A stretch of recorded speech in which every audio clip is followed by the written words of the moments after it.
몇 년 전에 저는 어떤 한국 교회를 위해서 목사님들이 모여서 세미나도 하시고 또 기도회도 하시던 자리에 참여를 했었습니다. 거기에 한국 그 역사학계 원로이시고 또 숙명여대 명예교수이신 이만열 박사님의 강연을 들었습니다. 이만열 박사님은 어릴 적부터 교회를 다니는 분이고 또 지금도 그 고신측이라고 하는데 아주 보수적인 신앙 전통을 유지하는 그런 교회에 다니고 계십니다. 그때 이 교수님의 강연 주제는 한국 교회의 위기였습니다. 강의 중에 아주 진지하고 심각하게 자신에게 고민이 있다라고 말을 했습니다. 그것은 뭐냐면 최근 한국 교회들이 특히 이제 대형 교회들을 중심으로 여러 문제들이 나오고 또 뉴스에 막 그게 나오니까 분위기가 별로잖아요. 그래서 이 교수님도 스스로도 실망하고 또 그런 마음으로 교회 다니는 게 힘드니까 스스로 질문을 해봤답니다. 뭐냐면 그렇다면 교회를 나가지 않고 기독교인이 되는 방법은 없을까? 또 예수님은 좋은데 이 기독교라고 하는 이 제도를 통하지 않고 예수님과 함께 하는 방법은 없을까? 그 질문에 대해서 스스로 이렇게 저렇게 고민해 보시고 결론은 뭐냐면 교회를 나가지 않고 기독교인이 될 수 있는 방법은 없다라는 것이죠. 기독교를 통하지 않고 예수님께로 나아갈 수 있는 방법은 없더라는 것이었습니다. 그래서 그 자리에서 직접 이렇게 명확하게 그 다음은 말은 제가 못 들었지만 하는 그분의 모습을 보면 그분은 이제 교회는 계속 다니지요. 소속을 교회에 두고서 그래도 교회를 놓고 같이 아파하고 같이 기도하고 또 자신의 전공 분야인 역사학에서 교회를 위해서 할 수 있는 일을 하자는 거죠. 여러분, 교회는 하나님께서 이 땅에 세우신 공동체입니다. 교회에 나와서 주의 은혜를 받아야 그 영혼이 살고 영원한 생명을 누리게 되는 것입니다. 제 잘 아는 목사님, 저랑 이름도 비슷한 어느 목사님이 계시는데요. 이분은 저보다 늦게 담임 목회를 시작을 했는데 얼마 안 돼서 탈진이 왔어요. 탈진 아시죠? 번아웃이 됐어요. 무기력증에 빠졌습니다. 거기에다가 우울증까지 왔습니다. 그래서 아무것도 할 수가 없고 몸이 힘이 없고 의욕도 없어서 몸에 뭔 이상이 있나 그래서 병원에 가서 정밀 진단을 받았어요.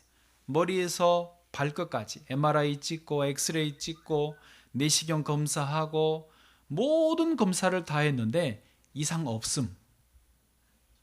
다행이죠. 그런데 딱 하나 결핍이 나왔는데 그게 뭐냐? 비타민 D예요.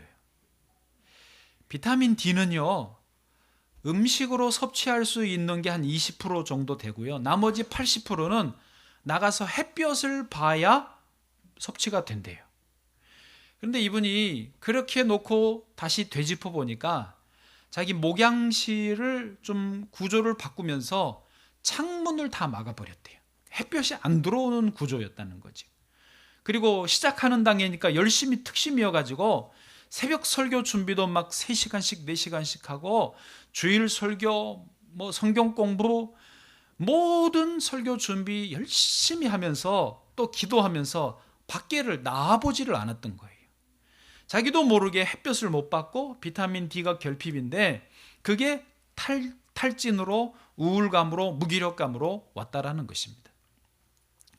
그래서 요즘에는요, 그 일 판결을 받고 그 다음에 이분이 뭘 했게요? 나가 놀았대요. 햇볕을 쬐면서 돌아다니면서 놀았대요. 그랬더니 차츰 좋아지면서 지금 건강해졌어요. 저한테 뭐라고 그런 줄 아세요? 이 목사님, 혹시 놀 일 있으면 나한테 전화해. 여러분, 햇볕은요, 하나님이 주시는 최고의 선물 아닙니까? 햇볕을 안 보고 살 수 있는 사람은 없다는 거예요. 처음에는 안 보고 바쁘니까 그냥 지내면 괜찮은 것 같지만 자기도 모르는 사이에 문제가 생기는 거예요. 교회도 그렇습니다. 안 나오면 괜찮을 것 같지요. 그러나 나도 모르게 탈진이 오고 나도 모르게 일이 꼬이고 문제가 점점 커지면서 어떻게 해야 될 줄을 모르는 거예요. 별거 아닌 것 같지만 그거 하나님이 주신 햇볕 받는 것이요, 우리를 생명으로 건강하게 복된 길로 인도하는 주님의 방법인 줄로 믿습니다. 오늘 주제가 교회입니다. 교회가 이긴다인데요, 많은 분들이 교회를 다니고 있고 또 다니기 시작하시기도 하는데, 또 오래 다닌 분도 정작 교회가 뭔가, 교회는 어떤 역할을 하는가, 또 교회 다니면 무엇이 좋은가, 안 다니면 어떻게 되나 잘 모르는 경우가 좀 많이 있으셔서 오늘 교회에 대해서, 교회가 이긴다라는 제목으로 잠깐 말씀을 좀 나누도록 하겠습니다. 저는 항상 설교는 대지는 3가지입니다. 오늘도 그런 줄 아시고 1, 2, 3이 끝나시면 끝난 줄로 아시면 되겠습니다. 먼저 첫 번째 제목부터 말씀드리면, 주님이 주님의 교회를 직접 세우셨다는 것입니다. 너무 잘 아는 내용이죠. 한번 따라해 보세요. 주님이 주님의 교회를 직접 세우셨다. 아멘. 자, 소제목을 말씀드리고 본문을 잠깐 설명해 드리면 이렇습니다. 저를 봐보시죠. 예수님과 제자들이 가이사랴 빌립보라고 하는 아주 풍경이 좋은 곳으로 일종의 그 소풍을 가셨습니다. 수련회라고 해도 됩니다. 거기서 기분 좋게 앉아 있으시면서 질문을 제자들에게 했습니다. 사람들이 나를 누구라고 하느냐? 제자들이 대답합니다. 사람들이요, 주님을 세례 요한이라고도 하고요, 어떤 사람 마저 엘리야라고도 하던데요, 또 에레미야 같다고도 합니다 라고 대답을 했어요. 근데 이 대답이 주님의 마음에 그렇게 흡족하지는 않으셨던 모양이에요. 이 3분의 공통점은 뭐냐면 다 탁월한 대단한 분들이긴 하지만 인간이에요. 인간. 그래서 주님이 다시 한번 물으셨습니다. 그러면 너희는 나를 누구라고 하느냐? 너는 나를 누구라고 하느냐라는 2인칭으로 질문을 다시 하셨습니다. 그때 잘 아시는 대로 베드로가 신앙 고백에 해당하는 대답을 합니다. 주님은 그리스도이십니다. 그리스도라는 말은 구원자, 메시아라는 뜻이거든요. 주님이 우리가 기다리던 메시아이십니다. 그리고 살아계신 하나님의 아들이십니다. 하나님의 아들은요, 역시 신이시기 때문에 똑같이 하나님이십니다라는 그런 신앙 고백인 것입니다. 이 대답이요, 앞에 사람들의 대답과 차원이 다르잖아요. 앞에 엘리야나 세례요한이나 엘리야나 에레미야는 다 탁월하지만 인간이지만, 여기 그리스도시고 살아계신 하나님의 아들이십니다는 그냥 탁월한 인간이 아니라 하나님이십니다. 참 구원자이십니다라는 대답이거든요. 그래서 주님이 원하시던 대답이고 주님의 마음도 흡족해지셨습니다. 그래서 베드로에게 축복을 해주십니다. 오늘 본문의 이 절은 중요하니까 같이 읽으시죠. 17절입니다. 같이요, 시작. 예수께서 대답하여 이르시되 바요나 시몬아, 내가 복이 있도다. 이를 내게 알게 한 이는 혈육이 아니요 하늘에 계신 내 아버지시니라. 아멘. 저를 보십시오. 베드로가 이 대답을 할 수 있었던 것은 베드로가 뭘 알아서 한 거라기보다는 하나님이 순간적으로 영감을 불어넣어 주셔서 이렇게 말하게 하셨다라는 것입니다. 그래도 그 대답을 한 베드로는 복이 있다라는 거예요. 그리스도이십니다라고 하는 말이 그렇게 자기에게 축복이 된다라는 것입니다. 그리고 주님은 한 걸음 더 나가십니다. 18절 그 다음 절입니다. 같이요, 시작. 또 내가 내게 이르노니 너는 베드로라. 내가 이 반석 위에 내 교회를 세우리니 음부의 권세가 이기지 못하리라. 아멘. 이제 저를 잘 보세요. 이제부터 요 초반만, 여러분 아직 정신이 멀쩡하실 때니까 덜 졸릴 때니까 조금 어려운 이야기 얼른 하고 뒤는 안 어렵습니다. 예. 그렇게 배치를 했어요. 아까 말씀드린 대로 첫 번째 대지가 뭐였냐면 주님이 주님의 교회를 직접 세우셨다라는 것이었습니다. 그 말씀이 여기에 있잖아요. 내가 이 반석 위에 내 교회를 세우리니, 그 의미입니다. 그러면 여기 반석 위에 교회 세우시는 이 반석, 교회 기초가 되는 반석이 무엇일까 하는 질문이 나옵니다. 빨리 말씀드리면 그것은 베드로가 방금 전에 했던 신앙 고백입니다. 주님은 그리스도이시고 살아계신 하나님의 아들이십니다라고 하는 그 신앙 고백이 기초가 돼요. 반석이 돼요. 그리고 그 위에 주님의 교회를 주님이 세우시겠다라고 하는 것입니다.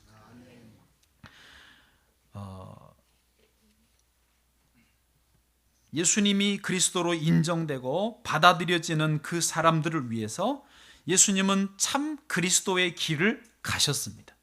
그 길은 어떤 길이냐면 십자가의 길이지 않습니까? 그래서요, 이 십자가가 교회의 정신이 됩니다. 예. 갑자기 막 헷갈립니까? 반석은, 교회의 기초인 반석은 신앙 고백이고, 그리고 그 교회의 흐를 정신, 철학, 사상은요, 예수님이 앞으로 이루실 십자가라고 하는 것입니다. 그러므로 교회는요, 십자가예요. 십자가도 늘 걸어놨죠. 잊어버리지 말자고. 목걸이도 십자가 하시죠. 반지도 하시죠. 귀걸이도 하시죠. 코걸이는 안 하시지만은 십자가가 교회라고 그러면 상징이 십자가인 것입니다. 그러면 도대체 십자가가 어떤 정신이길래 그렇게 중요한가? 자, 요 한꺼풀만 더 들어갈게요. 조금만 더 따라오세요. 여기서 포기하지 마세요. 다 왔어요. 십자가의 정신이란 뭐냐면요, 먼저 결론부터 내놓으면 십자가의 정신이란 하나님의 공의와 하나님의 사랑이 완성된 정점, 최고 지점이 십자가입니다. 하나님의 공의는 뭐냐면요, 규칙을 지키는 거예요. 법을 지키는 거예요. 질서를 따라가는 거예요. 하나님의 사랑은 뭐냐? 자격이 없는데도 다 용서해 주시는 거예요. 허물을 덮어주시는 거예요. 죄를 묻지 않으시는 게 참 사랑입니다.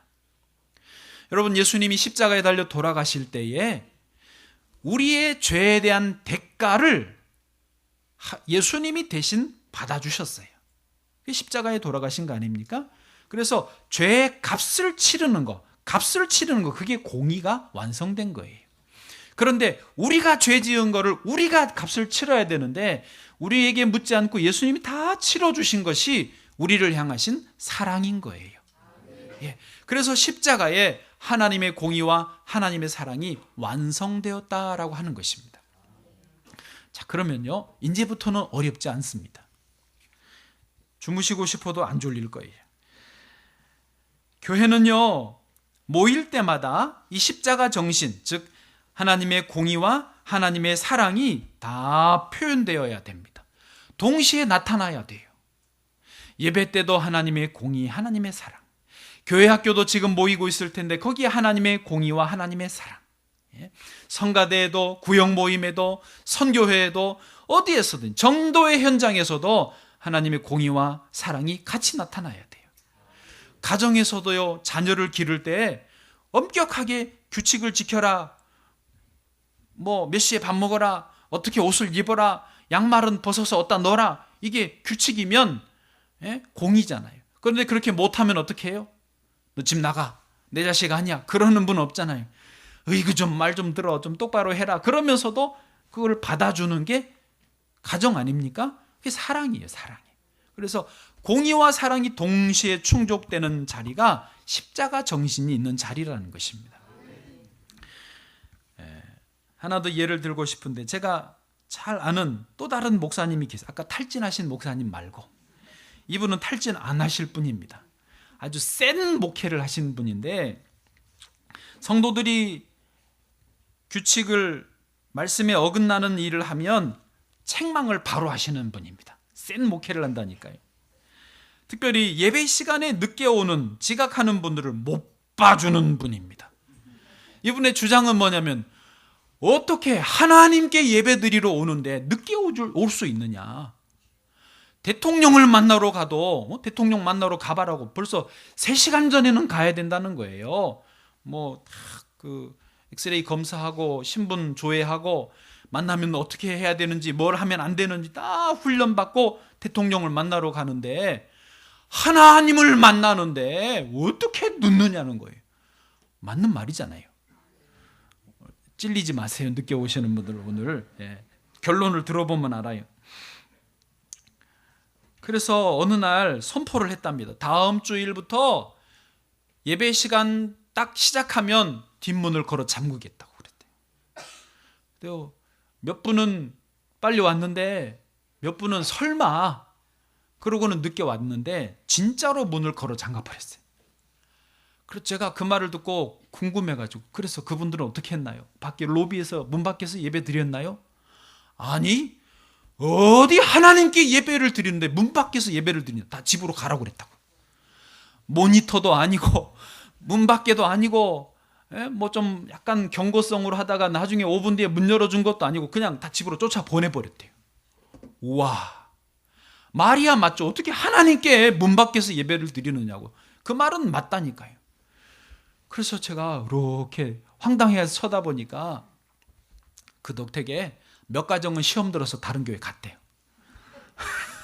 예배 인원이 좀 줄었대요. 그래서 아이고 참 대단하시다 그랬더니 그런데 좋은 점이 하나 있대요. 좋은 점이 뭐예요?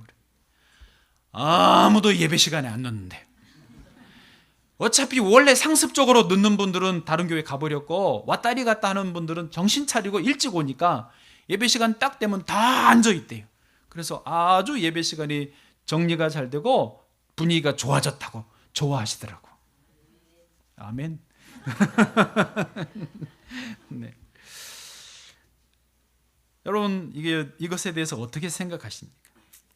예배 시간이 정해지고 그 시간을 잘 지키고 지각하지 않는 것은 하나님의 공의에 해당하는 것입니다. 저는 그러나 그렇게 하지 못할 것 같습니다. 다행인 줄 아십시오. 예배 시간을 엄수해야 됩니다. 맞습니다. 맞다니까. 하나님 앞에 잘 준비된 예배를 드려야 합니다. 제발 그러시기를 축복합니다. 그러나 동시에 본인이 최선을 다해서 노력하지만 어쩔 수 없이 늦는 분도 있습니다. 그분들을 용납해주고 이해해주고 기다릴 수는 없지만 배려해주는 것은 하나님의 사랑입니다. 물론 일부러 지루해, 일부러 늦게 가야지 이러면 뭐 어쩔 수 없지만은 참 곤란하지만은 아이들 챙겨서 오는 분들은요 진짜 대단한 거예요. 다 애들 챙겨 오는 분들은 이해를 해줘야 돼요. 아멘을 안 했어. 나는 얘 챙기고 빨리빨리 왔어요. 또 아직 초신자인 분들은요 좀 이해를 해줘야 돼요. 차근차근 가르쳐 드려야 됩니다. 권면해야 됩니다. 또 늦게 와도 어서 오시라고 따뜻하게 맞이해야 됩니다. 그래서 이 동시에 하나님의 공의와 사랑이 동시에 이루어지는 것이 그게 십자가의 정신이라는 거예요. 아니 뭐 솔직히 예배 시간에 늦어도 마지막 날 천국 문에만 빨리 들어가면 돼. 슬기로운 5 처녀들처럼 그 순간에 미련하게 다른 데로 가지 말고 주님 오신다 그러면 할렐루야 그러고 얼른 신랑 되신 주님을 맞이하러 탁 들어가면 그러면 괜찮잖아요. 하여튼 다 그때는 늦지 마시기를 축복합니다. 주님이 세우신 교회, 주님의 교회이기 때문에 목사도 또 장로님들도 권사님도 안내위원도 누구도 서로 단정하거나 정죄하면 안 되는 것입니다. 그러나 할 수 있는 대로 교회의 기초는 신앙의 고백이고 교회의 주인이신 예수님께 맞춰서 십자가 정신으로 교회를 잘 운영하고 또 나와서 신앙생활 하실 수 있기를 축복합니다. 두 번째로 넘어가면요. 오늘 읽으셨던 그 18절 하반절에 보니까 이 교회를 주님이 내 교회를 세우시는데 이 주님의 교회는 음부의 권세가 이기지 못한다는 거예요. 음부의 권세가 뭐냐면요, 여기 권세는 대문으로 번역이 됩니다. 음부의 대문, 좀 더 쉽게 말해서 지옥의 문이라는 것입니다. 블랙홀과 같이 지옥의 문이 활짝 열려서 온 세상 사람들을 빨아들이고 그 안으로 사망으로 몰아가고 있을 때에 교회 공동체에 속한 성도는 그리로 안 들어간다는 거예요. 못 데려간다라는 거예요. 할렐루야. 여러분, 노아의 방주에 들어간 사람들이 누구였습니까? 노아와 그의 아내, 또 세 아들들과 그 각각 며느리들이었습니다. 8명이죠. 그리고 하나님이 보내신 동물들, 가축들이었습니다. 온 세상에 홍수가 나서 뒤덮었습니다. 살아있는 숨을 쉬는, 공기로 숨 쉬는 생명체들은 홍수의 심판에 다 죽었습니다. 그러나 방주 안에 있었던 사람들, 그 가축 동물들은요, 사망에 휩쓸리지 않았습니다. 할렐루야. 바로 그런 것입니다. 하나님이 방주 안에 있는 사람, 교회 안에 있는 사람들에게는 음부의 권세, 음부의 문이 끌어가지 못하게 지켜주시고 보호하신다라는 것입니다. 성경 신학자인 체스터 레만이라고 하는 분이, 저는 이분을 잘 몰라요. 그러나 이 연결된 말을 했어요. 한번 들어보실래요? 노아 시대의 홍수는 우리 주님의 재림 때의 최후의 심판을 상징하는 것이다. 그래서 의인 노아와 그 가족의 구원, 그 방주 안에 있는 그 가족의 구원은 예수님이 재림하실 때에 교회에 속한 사람들이 구원받을 것을 상징하는 것이다. 예수님도 이것에 같은 의미의 말씀을 하셨어요. 마태복음 24장 37절부터 39절입니다. 우리 같이 소리내서 읽어보겠습니다. 시작. 노아의 때와 같이 인자의 임함도 그러하리라. 홍수 전에 노아가 방주에 들어가던 날까지 사람들이 먹고 마시고 장가들고 시집가고 있으면서 홍수가 나서 그들을 다 멸하기까지 깨닫지 못하였으니 인자의 임함도 이와 같으리라. 아멘. 할렐루야. 온 세상이 음부의 권세 아래 있을지라도, 그 문으로 간다 할지라도 하나님이 준비하신 방주와 같은 교회에 속하면 그리로 빨려가지 않는 것입니다. 마지막 날에, 지금도 그렇지만 마지막 날에도 온전히 구원함을 받게 되는 줄 믿습니다. 세상 사람들은요, 좀 미안한 표현이지만 지금 모두 물속에 잠겨 있어서 허우적대고 있는 사람들과 같습니다. 그 사람들을 안전하게 구원하고 영원한 생명으로 줄 수 있는 방법은 하나뿐입니다. 그들을 방주 안으로 들어오게 하는 것입니다. 어떤 분이 이렇게 물을 수 있습니다. 그러면 오직 교회 안에 있어야만 구원을 얻습니까? 그렇습니다. 시대가 다양해져서 교회의 형태가 다양해지는 것은 있지만 어쨌든 믿는 자들의 모임, 신앙 고백으로 반석으로 기초를 삼아서 주님이 세우신 그 교회 안에 있어야 구원을 얻는 것은 확실합니다. 오죽하면 그 최고의 석학이고 원로이신 이만열 교수님도 자기도 요즘 교회가 너무 문제가 많은 것 같으니까 다른 방법이 없나 고민하고 찾아봤지만 없더라는 거예요. 주님이 오죽하면 왜 굳이 주님이 교회를 세우셨겠어요? 혼자 믿어도 구원받을 수 있다면 왜 주님이 내 교회를 이 반석 위에 세우겠다고 하셨겠냔 말이에요. 교회를 통해서 구원을 받기 때문입니다. 교회를 통해서 주의 은혜를 받고 교회를 통해서 주의 복을 받기 때문인 것입니다. 여러분, 건전한 교회 공동체에 반드시 소속이 되시기를 축복합니다. 건강한 신앙생활을 꼭 하실 수 있기를 축복합니다. 여러분, 애가 태어나면 내가 이제 10달 동안 너를 낳느니라고 고생했으니까, 배고 있느니라고 수고했으니까 이제 내가 낳아줬으니까 너 알아서 잘 커라, 그러고는 내 보내는 분 있습니까? 없습니다. 태어난 아기를 가정에서 엄마 품에서 잘 기르지 않습니까? 스스로 장성할 때까지 책임을 져야 되는 것입니다. 우리가 예수 그리스도를 믿음으로 구원을 얻습니다. 그 믿음으로 거듭난 생명이 되었습니다. 다시 태어났다고 하잖아요. 그러면 이제 난 예수 믿고 거듭났으니까 내 마음대로 살아야지 그러고 교회 밖으로 다닐 수 있냔 말이에요. 그렇지 않습니다. 구원 얻은 생명은 교회 안에서 자라나야 합니다. 안전한 곳에서 보호를 받으면서 말씀으로, 사랑으로, 또 은혜로 양육을 받고 장성하게 되어야 되는 것입니다. 거듭 또 많은 열매를 맺도록까지 자라나야 될 줄로 믿습니다. 그게 어디냐? 교회라는 것입니다. 하나님이 우리의 거듭난 생명을 기르도록 보호받고 양육하고 훈련하고 세우도록 교회를 허락해 주신 줄로 믿습니다. 여러분, 교회에서 은혜를 받으십시오. 교회에서 훈련을 받으십시오. 교회에서 건강의 복, 물질의 복을 받으십시오. 교회에서 하나님이 주신 온갖 은사들을 선물로 받으시기를 축복합니다. 아멘 하는 분은 받는 거예요. 돈 들어요. 할렐루야. 이 모든 은사들을 선물로 받으시기를 축복합니다. 그러면 하나님이 주신 모든 은혜 이 땅에서도 영원에서도 누리게 될 줄로 믿습니다.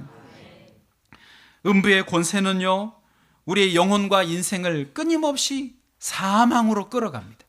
뭐를 통해서? 우울감을 주고 슬픔을 주고 낙심하게 하고 포기하게 하고 저주 아래에 있게 하고 염려하게 하고 공포에 사로잡히게 하고 중독에 사로잡히게 해서 사망으로 끌어가는 게 악한 세력입니다. 그게 음부의 세력이에요. 그러나 교회에 나오면 주의 인도하심을 따라서 그 영혼과 인생에 믿음이 생깁니다. 용기가 생깁니다. 기쁨이 생깁니다. 감사가 있습니다.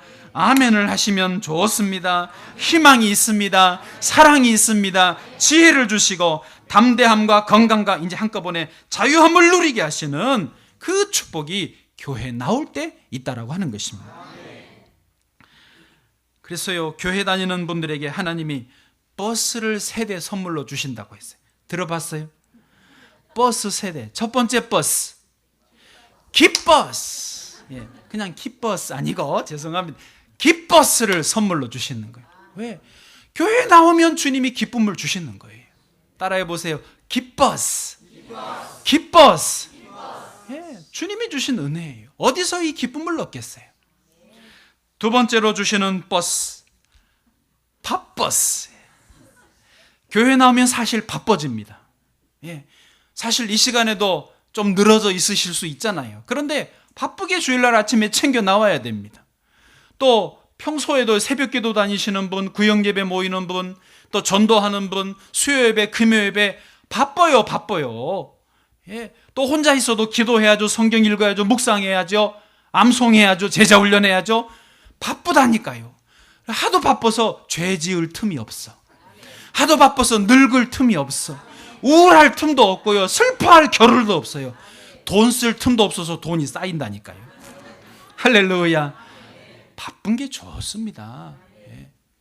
세 번째 버스, 예버스. 따라해보세요. 예버스. 아니, 예쁘게 하셔야죠. 이럴 때는 예버스. 남자분들은 멋져스로 좀 변형을 합니다. 그런 주 안에 나와서 기뻐하고 은혜 받고 감사하고 사랑하고 사랑받고 사는데 예뻐지지 않겠어요? 최고의 화장품은요, 웃음이라고. 기뻐하고 주 안에서 바쁘게 살면 예뻐져요. 비싼 화장품하고 인상을 이렇게 쓰고 있으면은요, 덜 예쁘잖아요. 그러나 좀 쌈지막한 거 발라도, 중저가로 발라도 싱글싱글 하시면요, 예뻐요. 아멘. 여러분, 주님이 주시는 이 세대 버스를 꼭 누리실 수 있기를 축복합니다.